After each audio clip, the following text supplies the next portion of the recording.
48 cars lined up for 2 days of action through the area's forests and tea plantations.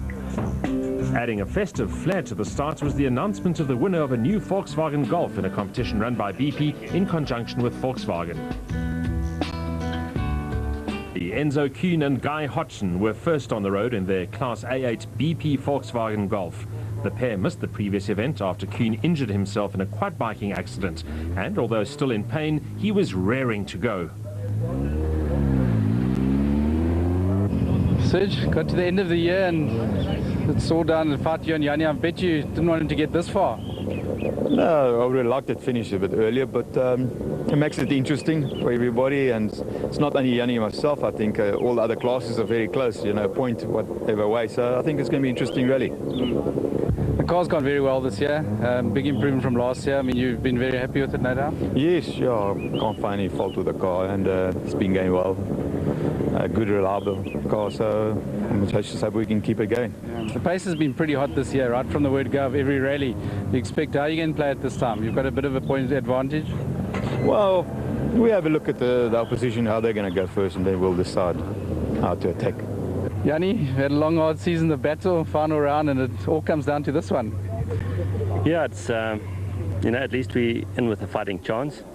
And, you know, we've got to be in the points on the event. Serge, we'll have to see what he's going to do. You know, maybe he'll have a small brain fade somewhere. You never know.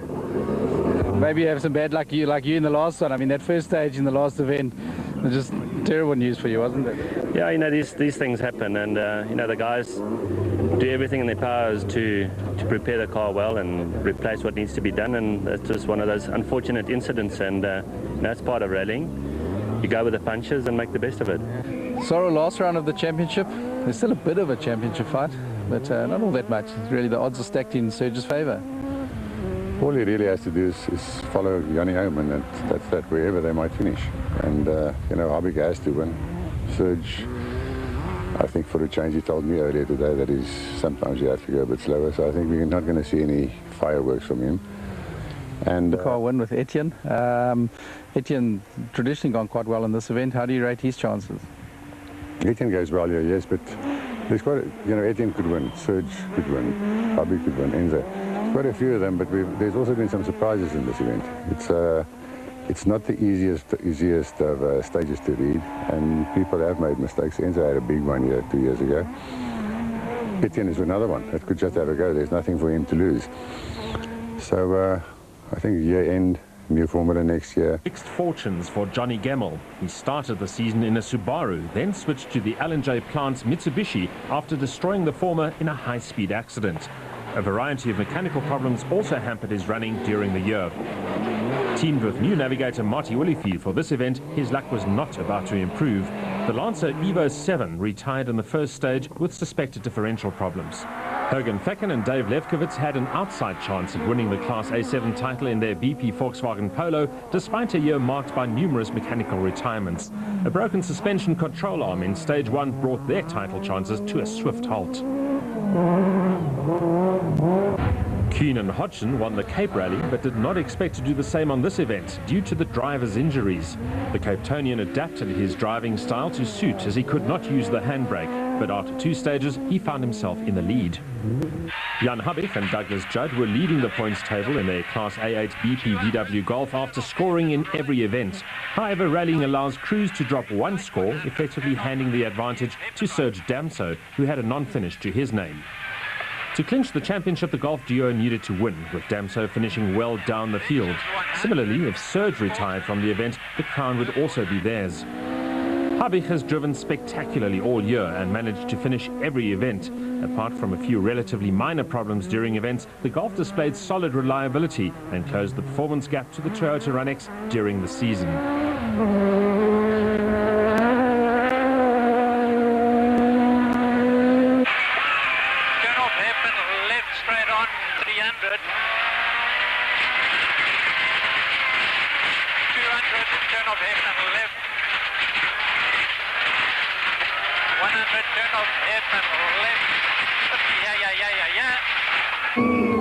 With nothing to lose, Habich was pushing hard. He set equal fastest time on stage 1, but on this stage punctured the right rear tyre. It cost him 47 seconds and dropped him down to 5th place. His task was getting harder.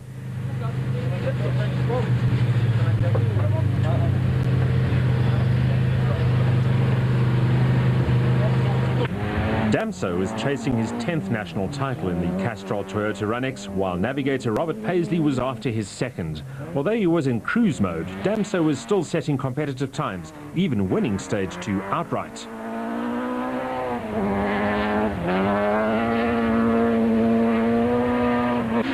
Etienne Lawrence and Andre Vermeulen were pushing hard in their Team Total Toyota Runex. Watch for the near miss here.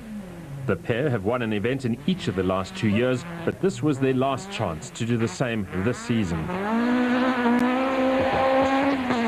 They set equal fastest time with Habich on the first stage, but lost 50 seconds after driving 15 kilometers with a puncture in this stage. Securing that elusive win would be difficult.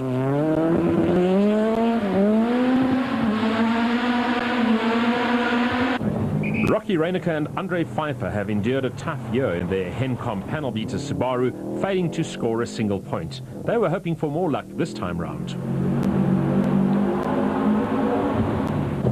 Kali van der Merwe and Gideon Trollip were trying hard in their mobile Subaru.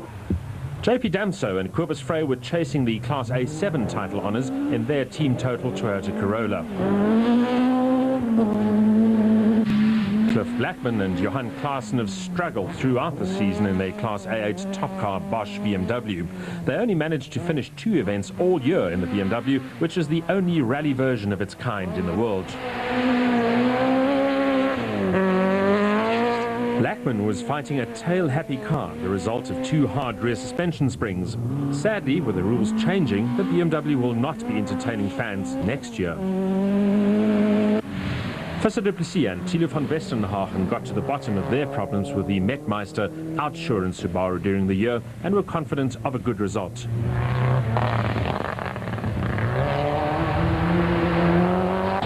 Richard Bem was the star of the previous event, the Subaru Cape Rally, when he led after day 1 in his Halban Mitsubishi Lancer. Unfortunately, the car hit a ditch early on day 2, which left navigator Grant Sinclair with damaged vertebrae. The injury forced Sinclair to sit out this rally, so Graham Hooper filled the hot seat. Bem was once again showing that his performance in the Cape was no fluke, setting competitive times. After this stage, he was 3rd overall and 1st in Class N4, just 13 seconds off leader Kuhn.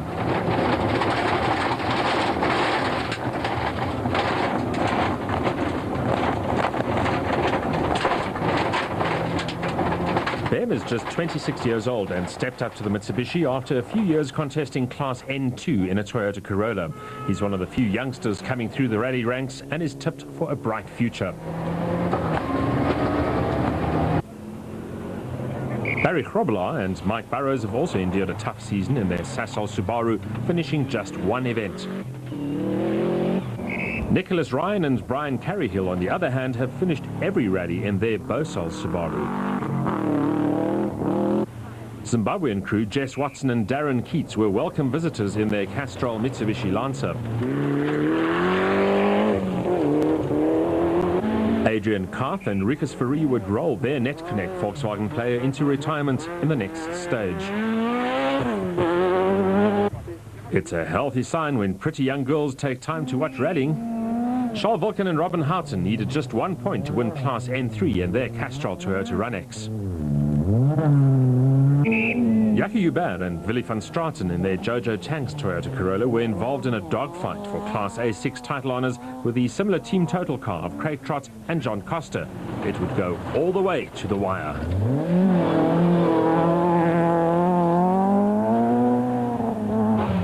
Tony Ball and Alec Harris chased their 5th finish of the year in the Bulwer Park Volkswagen player.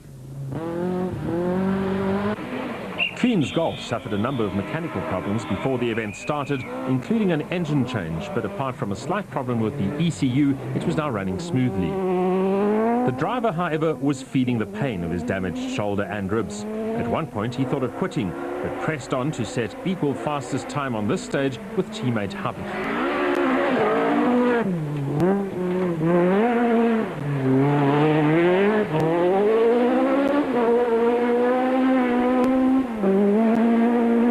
Habich was gunning for his 5th national title, while Judd was targeting his 6th. The pair have been driving together for 14 years with no end in sight.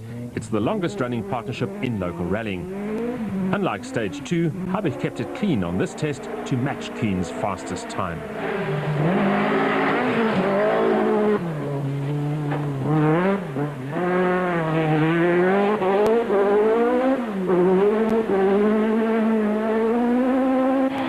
Damso equaled Cyril van der Merwe's record of 66 national rally wins in the Volkswagen Rally held in July, but he has not managed another win since then to make the record his own.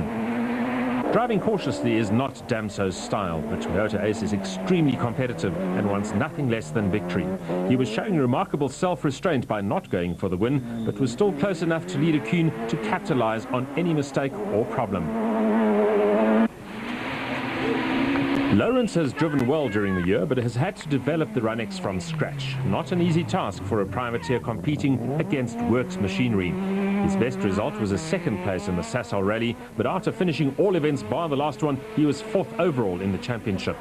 With the new regulations for 2005 outlawing the Class A8 cars, he will have to find another mount for the new season. He was 2nd fastest on this stage, and after his earlier problems was just 1 second behind Habich in 5th.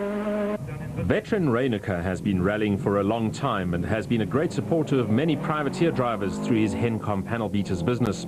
Although enjoying some good results in the Northern Regions Championship, his luck has not carried over to national events. A finish would be most welcome.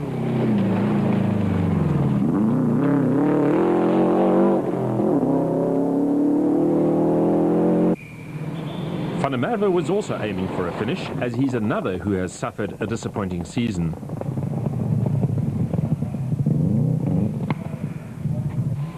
Damso Jr. and Frey held 6th overall and were running trouble-free.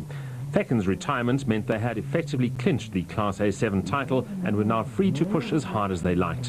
Whatever happened, it was going to be an enjoyable event for them.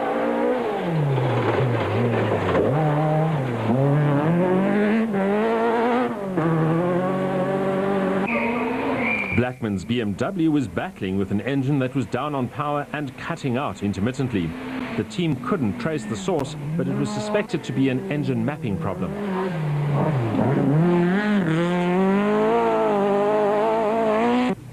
Kroblar was going well in the early stages, albeit off the pace of the leading Class N4 cars. The big four-wheel drive cars don't enjoy the tight corners, as he discovered here. He would not be the last to struggle on this corner.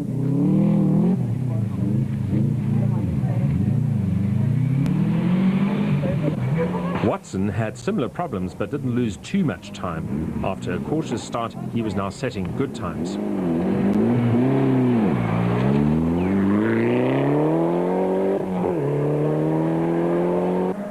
Vulcan wasn't taking any chances, driving conservatively to ensure the car simply made it to the finish line. His title rivals were Rodney Visagie and Carolyn Swan in the Team Total Toyota Runex. The latter were enduring electrical problems with their car, but were not about to give up hope just yet.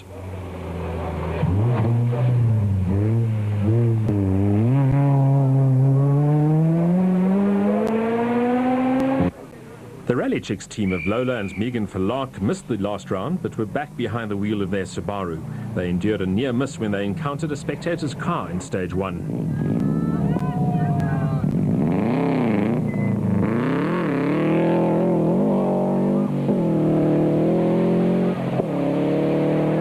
Jacques Buerta and Greg Gericke rearranged the front end of their Bosel Brospeed Ford Focus against an embankment, but was soldiering on.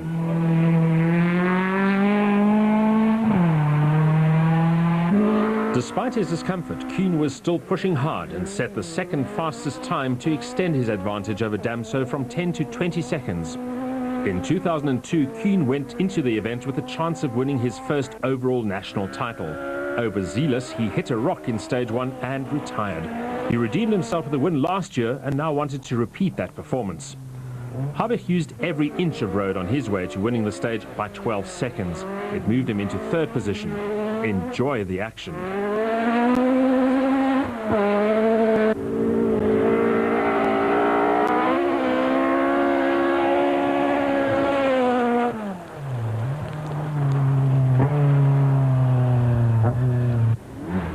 Damso was still running in second place, but Habich closed the gap to 15 seconds after going 22 seconds faster on this stage. It was of no concern to Damso, though. Even if Habich went ahead, he was still on course for the title.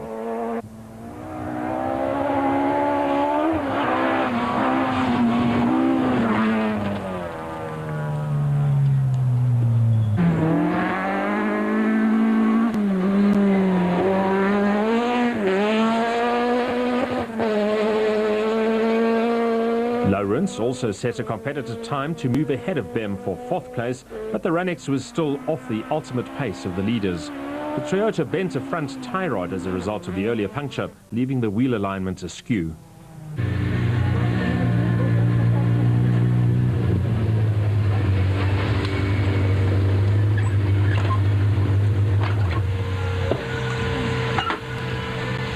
Going into the event, Keane would never have imagined that he would have a relatively healthy lead at this stage of the rally. It had been a drama-filled few hours before the start, but the Golf ran perfectly at this point. Enzo driving with cracked ribs and cracked shoulder blades and all sorts of drama, but you're leading the rally. Basically. No, I'm actually holding back, Sorrel. You know, I'm not 100% there. I've got 80% of my mobility back and 70% of the power in my hand, but you know, I'm struggling to work the handbrake, so I've adopted my driving style a bit, just going into the corner slower, and it's actually caused my navigator to feel a bit nauseous. But it has to start hurting at some point, are they? It's hurting pretty much right now. I've ordered a physio to come to my guest house tonight. So. And there was also a bit of drama before the start. It was one stage there was speculation that you might not start. And the last 4 times we came to this rally, 3 engines blew up right before the start. All of them with my mechanics driving the car. So we had another one last night on the way to scrutineering. Had to replace the whole engine. Luckily we had a spare. And then we had to replace the clutch and the power steering and some wiring harnesses. But the guys were very impressive, and they changed all of it in time, and it's like a new car now. Well, we certainly hope that your body, first of all, stays together until tomorrow, and it's not a bad comeback after having to lay off one rally. No, it's nice to be back. You know, it was, I must say, it made me think about things when I was had to revert to spectating on the last rally. So it's nice to be in the car and nice to be competitive. Well, maybe if the physio is nice looking, you should get it to stay over and just work on you tomorrow morning as well. Are you asking me to send it over to you? With Keane in the lead, Habich closed the gap to Damso in the final stage of the day to leave the two level pegging. Bem was leading class N4, while Watson enjoyed a strong first day to be in the top 10. So at the top of the field, but that could be a bit deceptive. Yes, only 3 cars involved in the rally, really, but they had quite a bit of stage mileage. I think they did 100 and something kilometers. And as predicted, it's the top 3 again. I think Serge is definitely driving for the championship. He's not taking any chances anywhere. Yanni had a puncture early on, and he's made all that up, which is nearly a minute, so he's going like hell. Enzo's sort of hanging in there, but at the pace that Abby's going now, is bound to overtake him. And I don't think there's going to be a hell of a lot changing tomorrow to do anyway. It's a bit frustrating driving like this. I mean, but it's quite easy to knock a corner off, you know, with so many rocks and trees around, so we'll just have to try and keep it going like that. But both the team and the car seems to be in excellent condition. Yes, the car's perfect, and the team is all geared up, so I have to keep it together.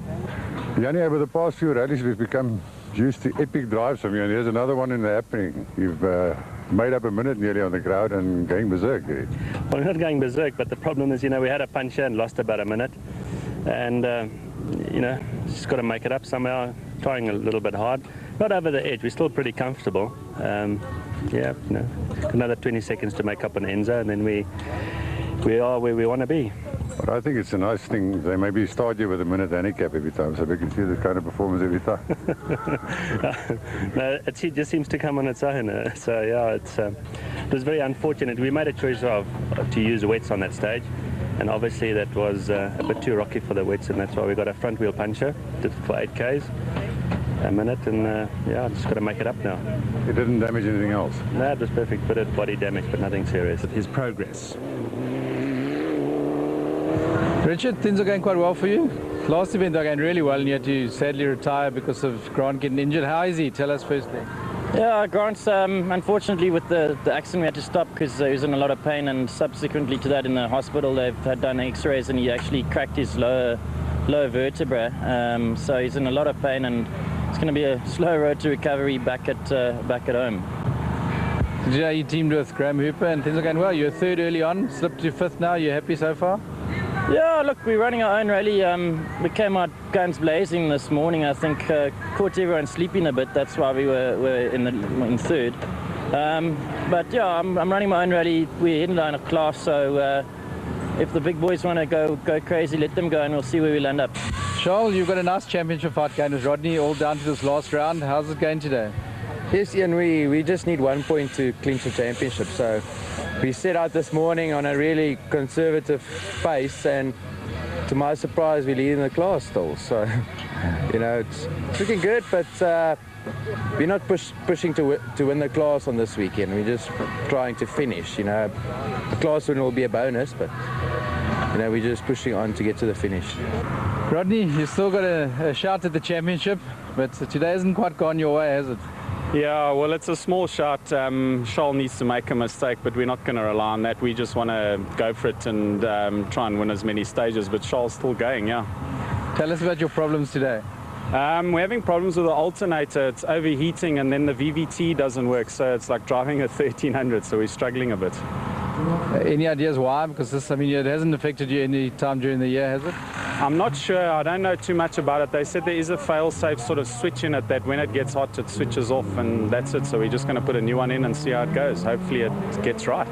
Rally started in Polokwane before finishing in Zanin, but this year the organisers centred the entire event around Zanin. The format worked superbly with just one central service park for the entire rally, allowing service crews to set up base and remain in position for the entire event. This not only helped to reduce costs for the teams, but also allowed spectators a much better opportunity to watch some of the action and mingle with the crews. The organisers deserve congratulations. Most drivers were in a relaxed frame of mind as they left the park firm, but not so Lawrence. The Runnex refused to start and he was frantically trying to find the fault. Navigator Vermeulen was seriously concerned as time ticked away and other cars left to clock in for the day.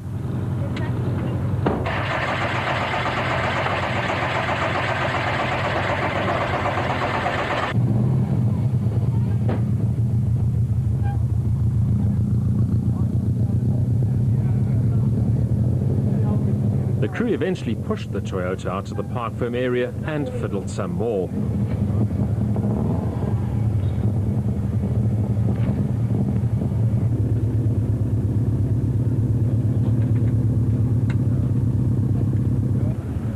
Eventually, they decided to attempt to bump start it down the hill. Against all expectations, it fired up and they were on their way. The Magoebaskloof Valley is spectacularly beautiful and also offers some superb rally roads. After his massage the previous evening, Keane was feeling better and was confident of defending his lead. He didn't have a great first stage though, only setting the 12th fastest time, but losing only 9 seconds to Habich.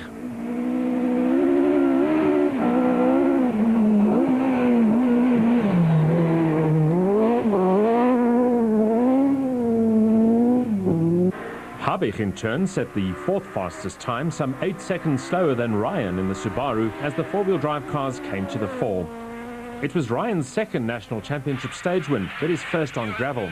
He won a car park stage in the Volkswagen Rally in July. 100, downhill, E90, left.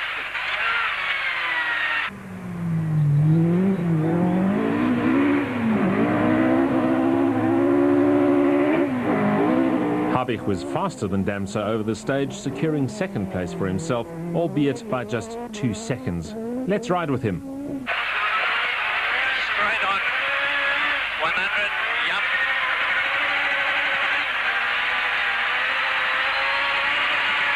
Yep, and blanking it. And blanking it.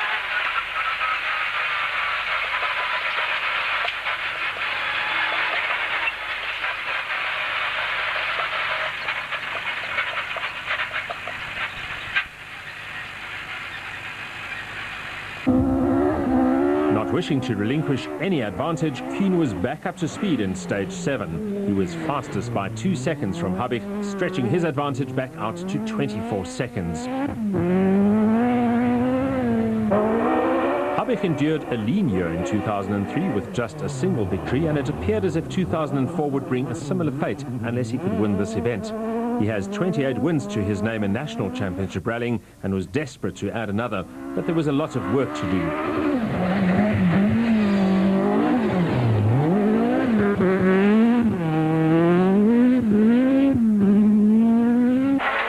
Damso and Paisley teamed up midway through the 2003 season, and the combination has been a successful, if at times strained one.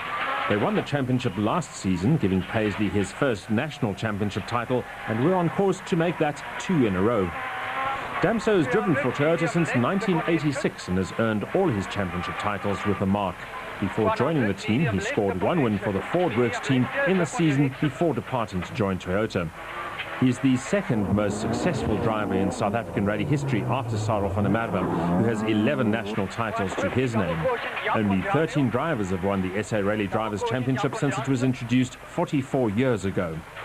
The Somerset West-based businessman has also competed extensively in circuit racing, driving Alphas, Fords and Toyotas, and winning a number of titles along the way. Bem was still driving superbly, setting the second fastest time on the stage, only 1 second slower than Kuhn.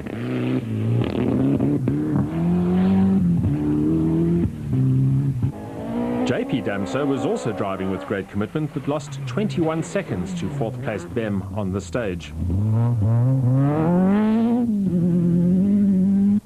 Following his first ever gravel stage win, Ryan was pumped up and pushing hard. He was now in 5th place.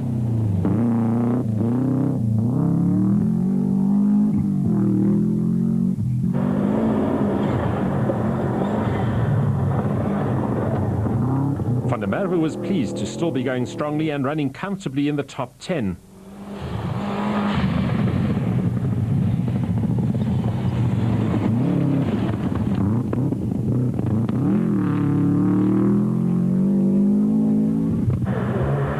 Du Plessis endured another incident-filled rally. On day 1 he had to contend with a puncture, a back spasm and a near roll. On day 2, he suffered from a severe dose of food poisoning all day, combined with a puncture on stage 6. Despite all this, he was in the leading bunch. Watson was enjoying the conditions and was right in amongst the local N4 cars, running comfortably inside the top 10. Krobelaar was looking good for his first finish of the year, but he almost overdid it here.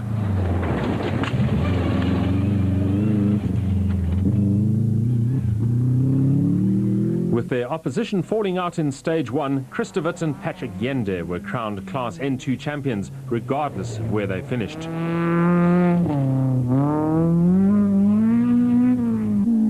There was no let-up for Trott, though. He and Joubert were trading times, and mere seconds separated them.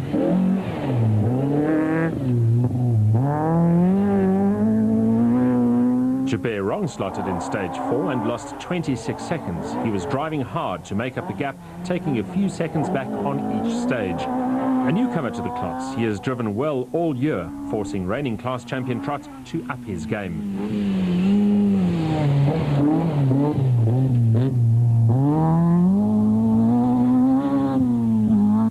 Ball was driving solidly as usual and was on course to score his 3rd points finish in a row.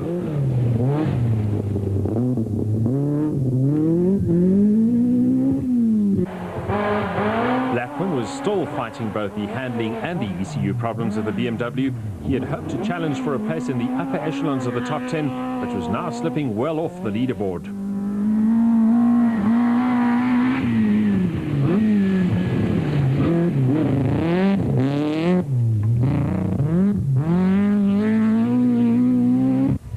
Jaco and George Baker won Class S20 in their Limpopo Toyota Conquest.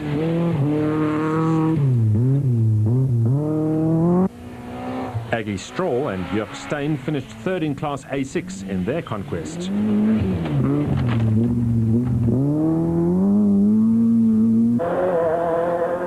looked set for the title, leading his class and not extending himself nor the car. After taking the title with very little opposition last year, the arrival of Visagie in the class kept him on his toes.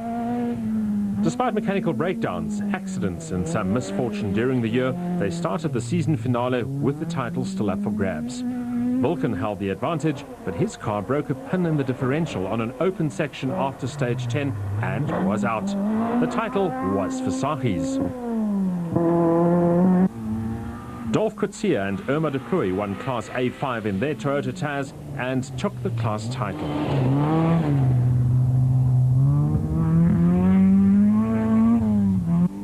Michael Houghton and Craig Jennings finished second in Class A5 in their Toy Toy Spares Toyota Tazz, despite this being their first national rally of the year.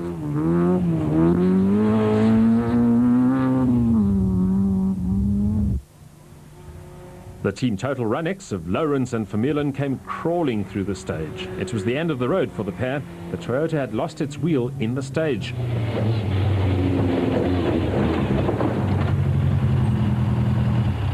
It was a disappointing end to the year for Lawrence, who had hoped to score at least one win in the Class A8 car. I went little dwar to Tristan, the stad school.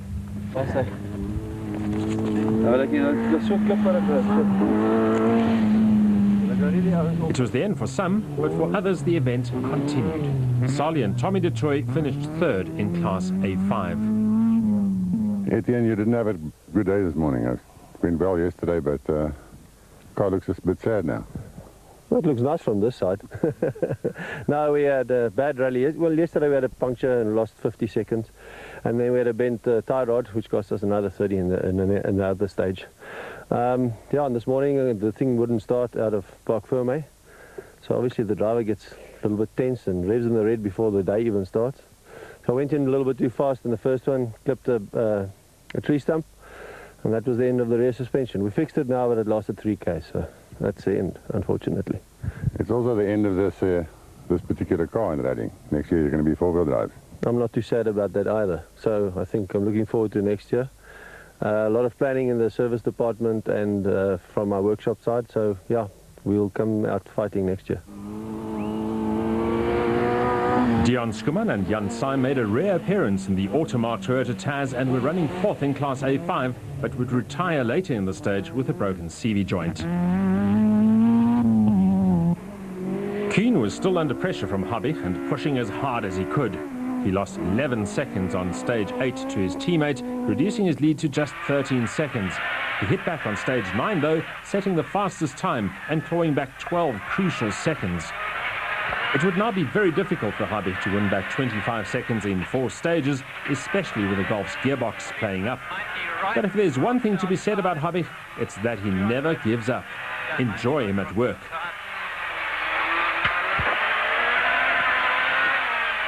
After an early career with Nissan, Habich switched to Volkswagen in 1993 and has been with the marque ever since. Although he drove a privately entered Golf when there was no works team. He's the 5th most successful driver in South African rallying in terms of national titles, while his 28 wins place him 4th on the all-time winners list. Judd is the 3rd most successful navigator with 5 titles, and his 28 event wins also place him 3rd in the event win rankings. Yanni, midway through day 2. You've moved into 2nd, but it hasn't all been plain sailing. Yeah, we've now got a small problem with the gearbox. We've noticed some metal filings in the oil, so we keep draining the oil every stage to see if we can get it to the end. We don't have enough time to change the gearbox, not enough service time, so it's a bit of a lotto at the moment. Still looks spectacular out there, still driving as hard as ever. Yeah, well, it's not, the difference between driving a little bit slower and driving hard is, I don't think, going to make any difference to what's going on in the gearbox. So we'll just keep the normal 100% pace. Still praying hard that Serge strikes trouble. We'll leave it up to him. With a relatively healthy lead, Kuhn did not have to take undue chances, but he couldn't ease off too much either.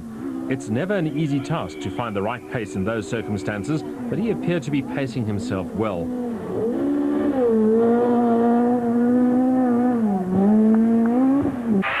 Back on board with Habig and Judd. This stage gives a good indication of just how fast some of the stages were and the driving ability required to keep the car on the road at high speed. Progress in technology has seen the cars becoming increasingly faster each year. It's hard to believe that the current 2-litre Golfs are faster over a stage than the awesome turbocharged Audi Quattros of the late 1980s. Those cars were supremely powerful, but chassis and tyre technology has seen the nimbler, smaller, modern cars surpass them in overall pace terms. Habig's event was about to come to a sudden end. Watch carefully as it happened. Fast.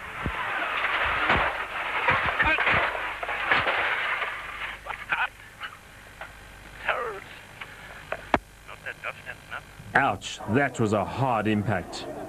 Habig's demise elevated Damso to second overall, but he still had to ensure he finished the event, or else the title would still go to the Golf driver. Wilkins' retirement highlighted that anything could happen. Bem once again impressed throughout the rally despite his Mitsubishi still not boosting properly. He won stage 8 by 9 seconds from Habig, and with the latter's demise, he was now safely ensconced in third and on course for his best finish on a national rally. He fought off a brief challenge from Damso Jr. and was over 40 seconds ahead at this juncture. Bem has shown himself to be a real talent this year in his privately entered car, but to challenge the leaders consistently in the future, he needs a good sponsor or some works assistance.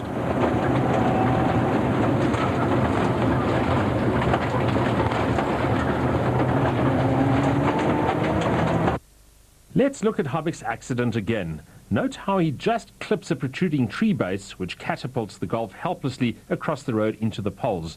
That's how quickly it can all go wrong at speed. With the pressure from Habig off him and suspecting that Damso would not mount a challenge, Keen could afford to relax a little.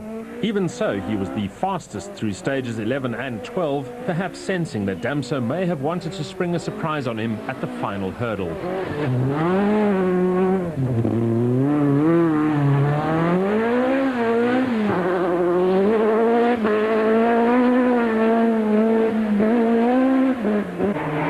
Serge was not about to risk his title within sight of the finish line for the sake of the rally win.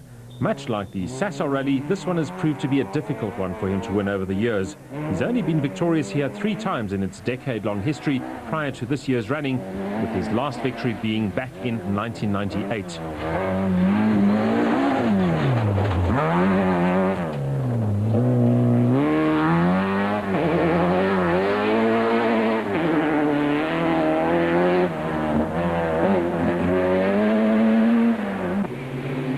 With nothing to gain by pushing hard, Bem also backed off to ensure his podium finish. Damso Jr. also drove a very good rally. He never put a foot wrong in the entire distance, and the Toyota ran faultlessly. It was a stylish way to celebrate another class title.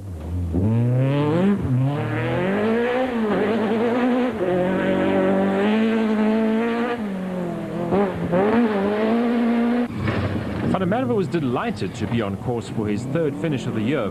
It's been a difficult year for the veteran, and an 8th place finish was a welcome boost. Ryan was the only driver to finish all 8 rallies and won the final stage for good measure.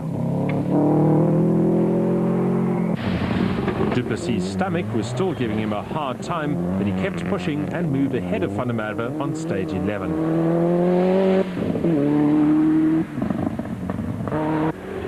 Visiting Zimbabweans Watson and Keats also put in a superb drive to finish 7th overall.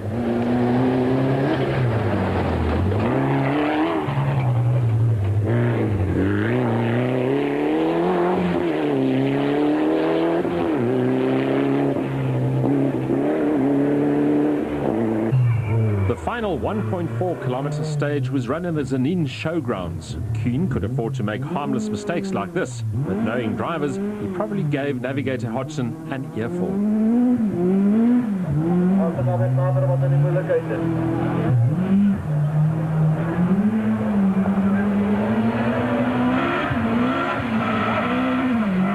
All Kuhn had to do was to stroke the car home, and the victory was his. It was arguably one of his best performances, considering his physical condition going into the rally and the fact that he led almost the entire distance. It was his 11th national championship victory, elevating him to 7th on the all-time winners list.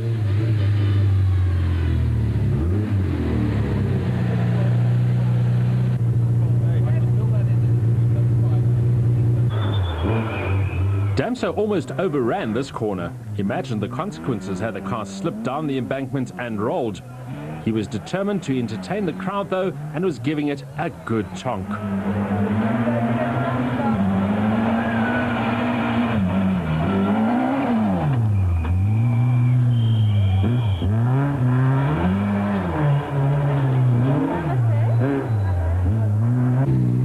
Keane and Hodgson were full of smiles as they headed for the park firm. Keane may have won the battle, but Damso won the war, taking his 10th title. It was a magnificent season-long effort from the Toyota driver. He was obviously pleased as the congratulations rained in.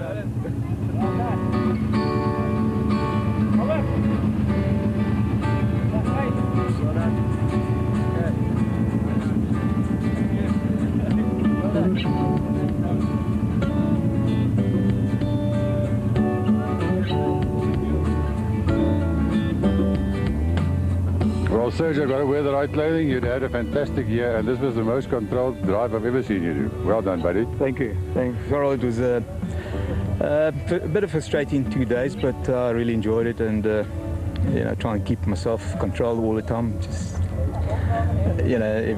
just to not overdo anything, and I enjoyed it, and well done to Inza, deserved it, and he drove fantastically.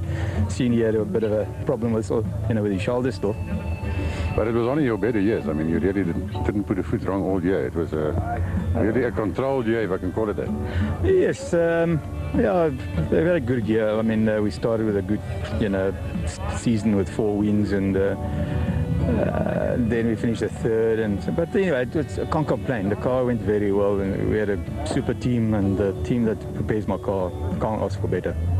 It was an excellent job, and now you're in double figures. Well done, buddy. In the end, Keane won by 17 seconds, with Bem, Ryan, Watson and Trott all putting in impressive drives. Toyota dealer 400.